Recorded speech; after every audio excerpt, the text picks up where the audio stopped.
Eh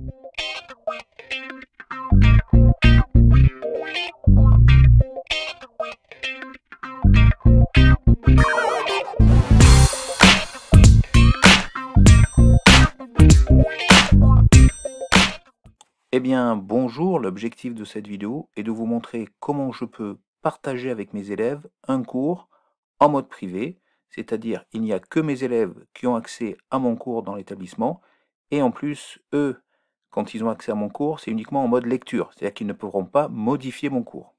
Alors pour cela, je vais aller ici en seconde et je vais essayer d'envoyer ce cours les nombres.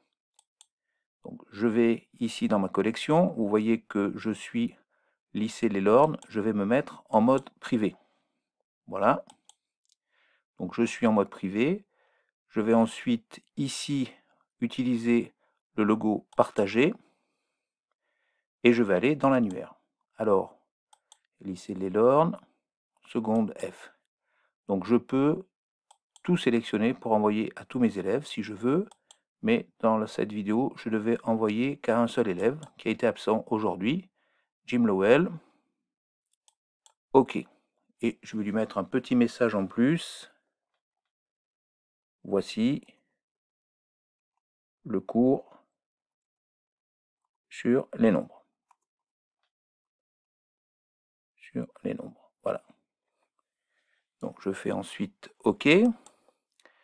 Donc la collection a été envoyée à mon élève. Voilà.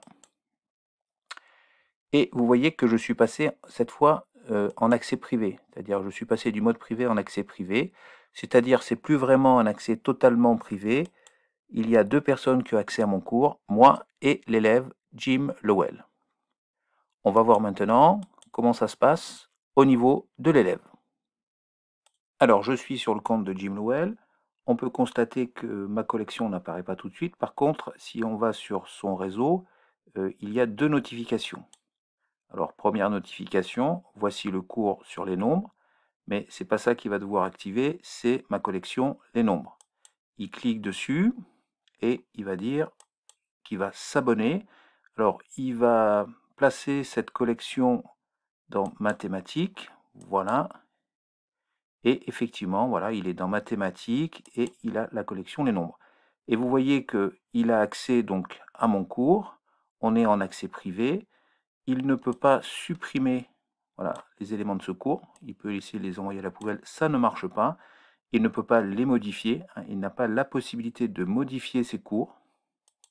Il peut les télécharger par contre, s'il le souhaite. Voilà, il peut ici télécharger les cours. Ça, il n'y a pas de souci. Mais ils ne peuvent pas les modifier. Ça, c'est très important. Ils sont accessibles en mode privé, uniquement en lecture seule.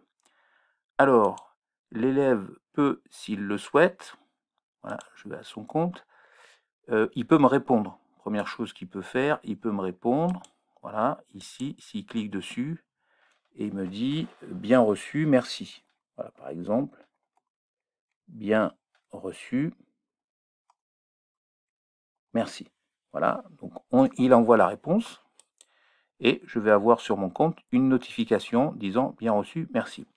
Alors l'intérêt de s'abonner à ma collection, c'est que si après pendant l'année je modifie et je rajoute des éléments, eh bien ça va se faire automatiquement. La modification de l'abonnement va se faire automatiquement. Il n'aura pas besoin de retélécharger cette collection va se modifier toute seule. Alors pour cela, on va faire la manip sur le compte Scol Mathématiques. Donc ça y est, on est sur le compte Scol Mathématiques. On voit qu'il a un message dans mon réseau. Effectivement, Jim Lowell lui a envoyé le message suivant, bien reçu. Et ce que l'on va faire, c'est qu'on va modifier le cours.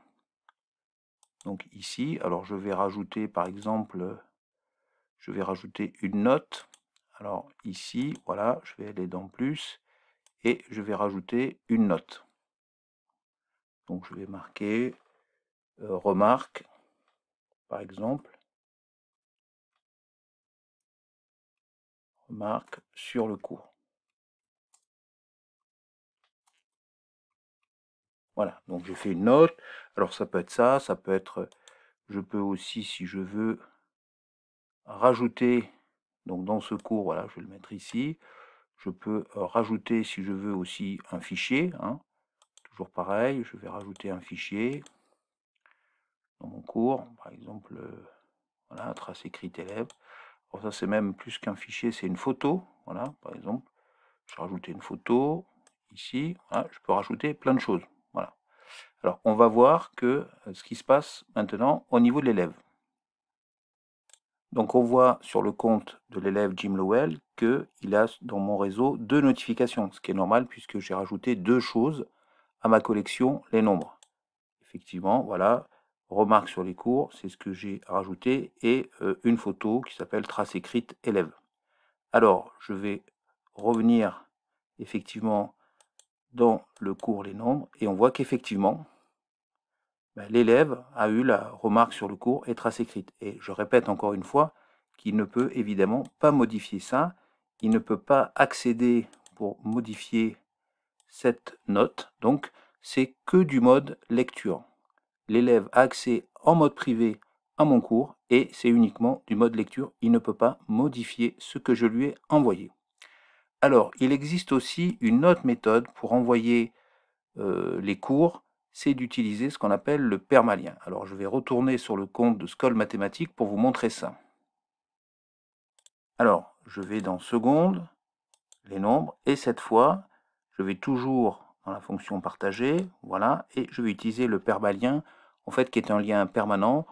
Il paraît qu'il a une durée de 100 ans, donc il ne va pas se modifier dans le temps, ça sera toujours le même lien de cette collection, et je vais cliquer dessus, ok, voilà, et ensuite j'ai plus qu'à copier, et voilà, je peux l'insérer par exemple dans Pronote. Le problème de cette stratégie, c'est qu'on n'est plus vraiment dans un mode accès privé parce que les élèves peuvent utiliser ce lien pour le donner à d'autres élèves qui ne seront pas dans l'accès privé, mais qui malgré tout y auront accès. Donc ça, c'est le problème de cette méthode par permalien, c'est que vous n'êtes pas vraiment en mode privé, quoi. Ce lien peut être transmis à d'autres élèves. Donc ça, c'est un inconvénient. Par contre, l'avantage de cette méthode, c'est qu'en début d'année, si vos élèves n'ont pas encore créé leur compte Paltreeze, vous pouvez directement mettre ce lien sur Pronote et ils auront accès à votre collection. Mais on n'est pas complètement en sécurité au niveau du mode privé, puisque je répète, ce lien peut être transmis à d'autres élèves qui ne sont pas de la classe. En fait, il existe encore d'autres méthodes pour partager ma collection avec les élèves. Alors, je vais de nouveau sur le logo partager. Alors, je peux l'envoyer par mail si je veux. Je peux générer un QR code de la collection et ensuite télécharger l'image et l'insérer dans un cours pour pouvoir ainsi partager ma collection via un QR code. Je peux aussi l'exporter, c'est-à-dire exporter cette collection sur votre ordinateur pour y accéder hors ligne. Une archive contenant votre collection sera téléchargée au format zip, donc on peut faire ça.